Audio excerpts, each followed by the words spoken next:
So in this video, we're going to go through the Spec CV send workflow, specifically from a candidate record, where it's currently the only place where you can run this workflow from.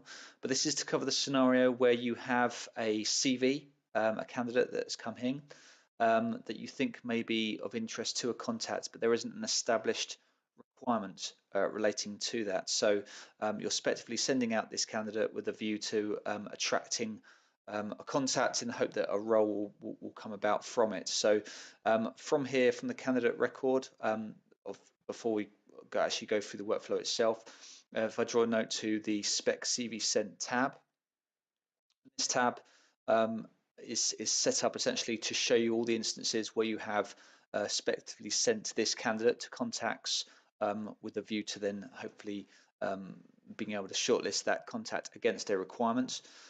So what we'll do is run through the workflow to effectively send this candidate to a contact, and then we'll revisit this tab just to show how this then, from a workflow perspective, then proceeds in terms of then creating a requirement from that process and obviously beyond. But if we go back to the normal tab here, off the submit menu, you've got two options here: Spec CV Send to contact and Spec CV Send to multiple contacts. Multiple contacts will launch a search where you could search for contacts and then effectively send the contact to multiple contact records. We'll run the workflow on the basis of sending it to a single contact record, and obviously multiple is just on the basis of a mass version of what you're about to see. So Spec CV Send to contact, if we select there, what that first does is launches a view to look up contact records. So I'll specifically look up a contact record here and then hit select. And then what it will do is it will generate an email which is addressed to that contact record. And then from here you can obviously select any templates you may have set up to send to that contact record. And what it would have done is it would have attached the default document of the candidate if you have it set up in your user settings to have it set to do so. So once you've got your email ready and obviously your CV attached, what you can then do is hit send. But what you also do have is the option to discard and update. And so this discard and update is the option that we've put in to accommodate people that are essentially kind of retrospectively making this update. If you've already sent the email, say from Outlook directly to the contact, and you're just from a audit perspective, just going about making an update against this candidate's record that you've done this, then you could hit discard and update. It wouldn't send this email, but it would record the event of you effectively sending the candidate to that contact as if you had. Whereas obviously the standard functionality is or expectation is that you would just hit send there and it would send the email. So once the email is now gone, what you can then do, if I'll just refresh the record quickly, what we can then do is go to the Spec CV Sent tab, and you can see that there's a new entry that's been added here now for against this company, against this contact, on this date you sent this candidate to that person. There is also the ability to add notes here as well, but before I get to that, there's also a type option here, a filter, and that type option is on the basis of showing instances where you've effectively sent the candidate to a single contact, obviously listing the company and the contact, or when you've sent it to multiple contacts or sent it against a search. There's an instance of that against this candidate, but that's how you would view that instance there.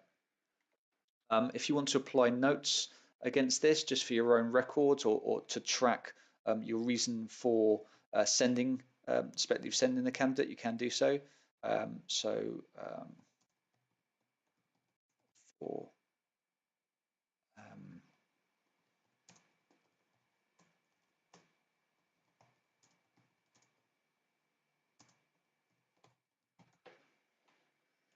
say as notes against that Spec CV Send there.